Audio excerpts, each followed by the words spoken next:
বাস্তবায়নের একটা চূড়ান্ত মুহূর্ত। আমরা সমমনা রাজনৈতিক দল বিগত অনেক দিন ধরে 5 দফা দাবি নিয়ে আমরা যুগপৎ কর্মসূচিতে রয়েছি। আজকের এই প্রেক্ষিতে 8টি দলের শীর্ষ বৈঠক অনুষ্ঠিত হয়েছে। যুক্তরাষ্ট্রের 1 নম্বর জিম চেইন গোল্ডস জিম এখন আবারও বাংলাদেশে বসুন্ধরা আবাসিক এলাকা ও বসুন্ধরা সিটি শপিং মলে। সেই শীর্ষ বৈঠক থেকে আমরা আমাদের সেই পূর্ব ঘোষিত যে 5 দফা, সেই 5 দফার কিছু বিষয়কে আমরা আরও গুরুত্বের সাথে আপনাদের মাধ্যমে জাতির সামনে উপস্থাপন করতে চাচ্ছি। আমরা আমাদের সেই 5 দফায় অনড় রয়েছি। আমাদের আন্দোলন, আমাদের সংগ্রাম অব্যাহত থাকবে। বিশেষ করে সর্বশেষ এখন জাতির যে সবচেয়ে গুরুত্বপূর্ণ এজেন্ডা, দেশের মানুষের যে অভিপ্রায় এবং ইচ্ছা, সেটা হলো যে জুলাই বিপ্লবের অর্জনকে ঘরে তোলা। জুলাই বিপ্লবের প্রেক্ষিতে যেই জুলাই সনদ প্রণীত হয়েছে ঐক্যমত্যের ভিত্তিতে, সেই জুলাই সনদের আইনি ভিত্তি প্রদান, এটা আমাদের দীর্ঘদিনের প্রত্যাশা, জাতির প্রত্যাশা।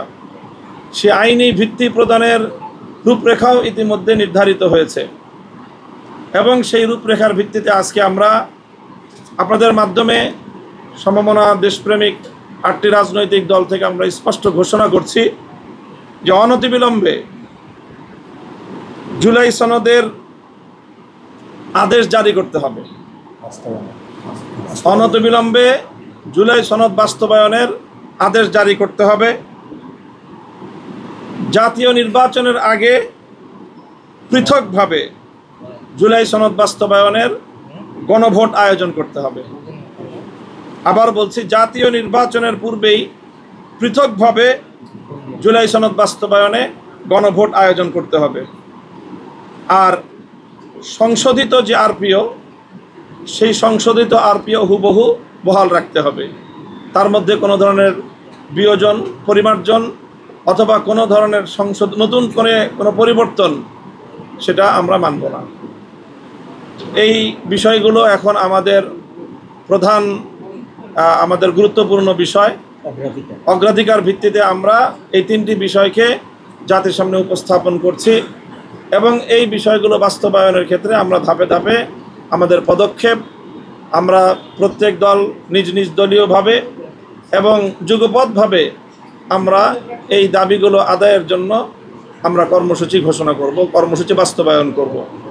প্রাথমিক কর্মসূচি হিসাবে আগামী 6ই নভেম্বর বৃহস্পতিবার দিন সকাল 11টায় আমরা প্রধান উপদেষ্টা বরাবর স্মারক প্রদানের লক্ষ্যে গণমিছিল করব। আমরা বৃহস্পতিবার প্রধান উপদেষ্টা বরাবর গণমিছিল নিয়ে আমরা স্মারক প্রদান করব, স্মারকলিপি প্রদান করব এবং আমরা আশা করি যে একটি আলোচনার ভিত্তিতে সকল রাজনৈতিক দল এই যেই বিতর্কের যে বিষয়গুলো, মতপার্থক্যের জায়গাগুলো আমরা সকল রাজনৈতিক দল আলোচনার ভিত্তিতে সমাধান করব এবং জুলাই সনদের আইনি ভিত্তি কার্যকর হয়ে সেই ভিত্তিতেই আগামী ত্রয়োদশ জাতীয় সংসদ নির্বাচন যথাসময়ে অনুষ্ঠিত হবে, এটাই আমাদের প্রত্যাশা।